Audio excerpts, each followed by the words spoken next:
Hey y'all, and welcome to Politibrawl.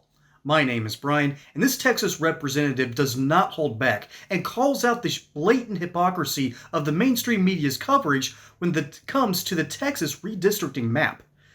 Let's dive in.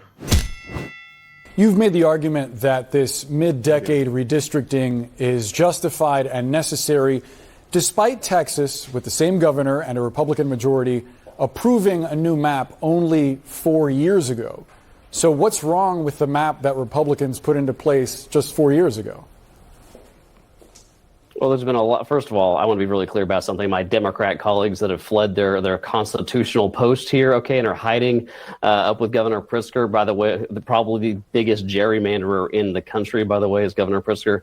Democrats don't actually have a problem with redistricting and redrawing maps to maximize partisan political advantage. They just have a problem when Republicans do it. And let's just go back down memory lane here. Only 9 years ago in 2016, when Republicans won the U.S. Congress, I think we only had about a 1% majority in the popular vote, but Republicans had over 45-seat margin in the U.S. House compared to just last year when Republicans won by more, a greater percentage of the popular vote. I think it was 3%.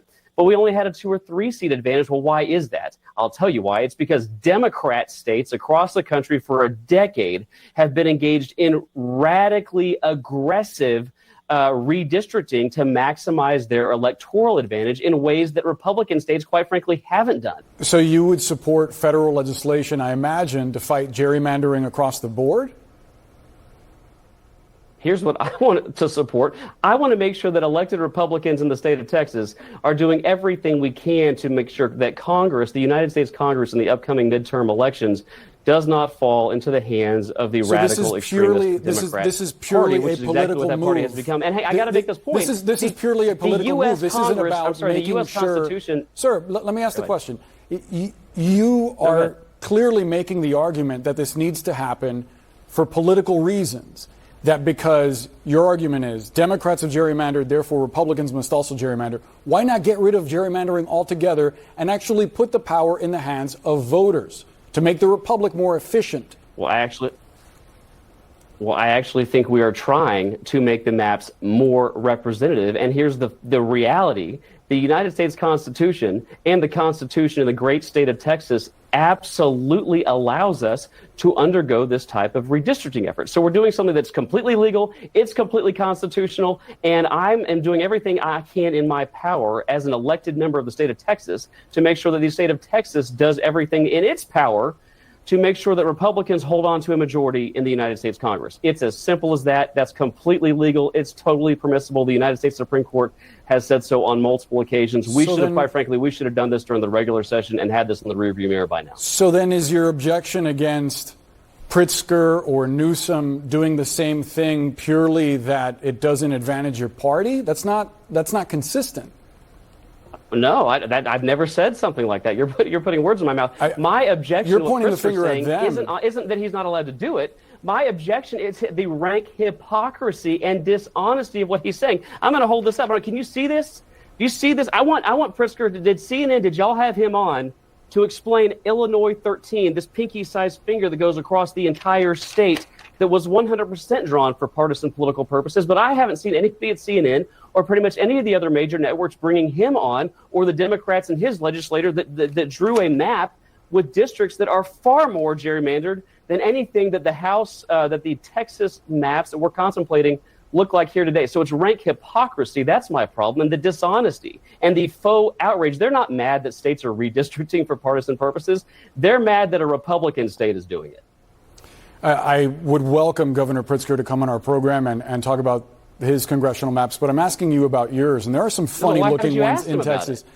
Sir, I'm having a conversation with you right now. Why haven't you asked him about it? These maps were approved 2 years ago. He's more than welcome to come on CNN, but I'm having a conversation with you about the funny-looking districts that you've drawn in Texas, and it doesn't seem like you object to the idea of gerrymandering to begin with. Why not bring in an independent, nonpartisan council to help you draw lines that actually are representative of the folks in your state? Because, as you know, Texas isn't purely red. There are a lot of Democratic voters there.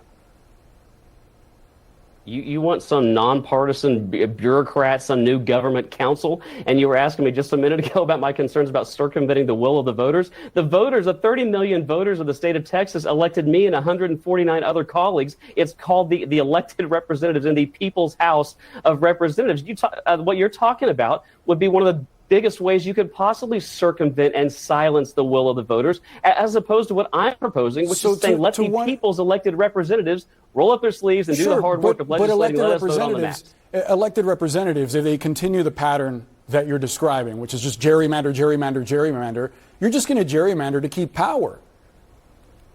Isn't that a problem? Well, right now, it looks like a lot of my Democrat colleagues don't want lots of their representatives or their constituents to even have a voice. They're depriving them of voice by not even showing up for work today. So I'm the one saying, hey, I'm here to work. I'm giving voice to my 200,000 Texans. Where are you? Sure. Show up, and if you have a problem with this, voice it on the floor instead of lawlessly abdicating your responsibility and fleeing and hiding under or behind Governor Pritzker in Illinois.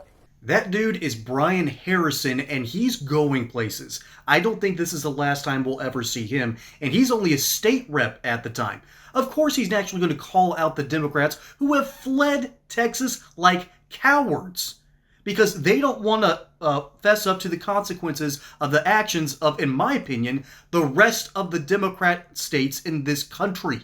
Ladies and gentlemen, if you want to talk about gerrymandering, there's a reason he brought up Illinois District, not 17, although that's the example I'm going to use, but Illinois District 13. It is one of the worst maps I have ever seen. It makes zero sense until you realize that the population centers, you know what, I'll just go ahead and bring it up. The population centers of District 13 stretches from a city called Urbana and goes all the way down to St. Louis. What do those two areas have in common? The areas around St. Louis and the area around Urbana are going to be, at least I hope that's how you pronounce it. I've never been through that town. But these would be more Democrat-leaning voters, and they wanted another Democrat representative. The reality is, ladies and gentlemen, if you look at the Texas map, it looks like, well, what Texas is supposed to look like. The old map specifically gave more credence to the more heavier populations of Democrats, and now it's dispersed that map a little bit. They're losing a grand total of 3 seats out of only having 11. They're now only having 8 congressional districts. Compare that to California, which has 52 congressional districts and only 9 Republicans, when it should be closer to 17 by population scale. Hey, y'all. Experts say they rig the markets, print the money, and manipulate the system. But here's the truth. They can't print gold. While the dollar weakens, physical gold and silver stay real, tangible, uncontrolled. When banks go digital and emergencies lock you out of your own funds, gold and silver won't need an internet connection or government permission. Their value is outside the system, a time-tested insurance policy against tyranny, inflation, and economic resets. So don't wait until the trap is sprung. Own what the elites hoard behind closed doors. Physical gold and silver off the grid, because when the system fails, real money talks. And to help you learn more about owning physical gold and silver, we have partnered with the great company Goldco, which supports this channel, which we deeply appreciate. So check out PolitibralGold.com for more info and see if you might even qualify for free silver. That's PolitibralGold.com. Ladies and gentlemen, the reality of gerrymandering is this. Democrats only have a shot at winning Congress because of gerrymandering. Now, I will be honest. Republicans do this too. Okay, this happens very often in the South, but the thing is with the South, we gerrymander because we're supposed to. According to the voting rights law that are on the books, this is what it says, you need to have more favoritism towards minority dominated districts.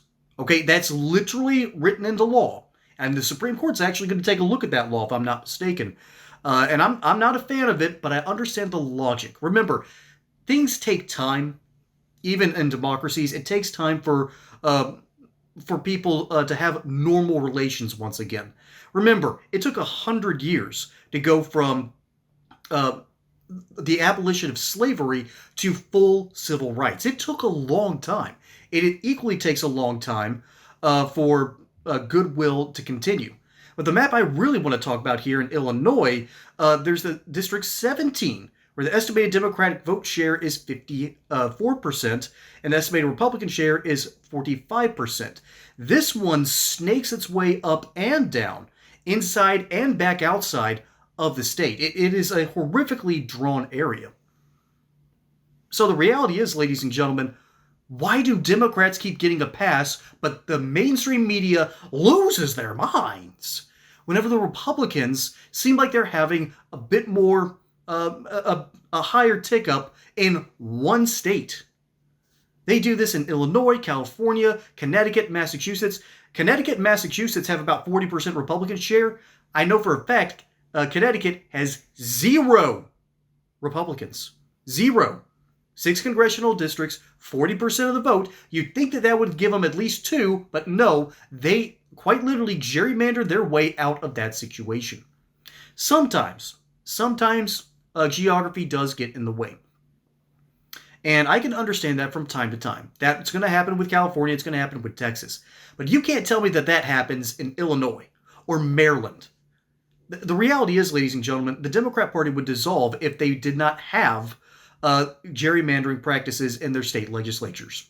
That is the sad, ugly truth. And the dumbest thing that was said throughout this entire process was, why don't you have an independent commission? We've seen what an independent commission do, and I just outlined it. California, 52 congressional districts. Republicans have 9 of them.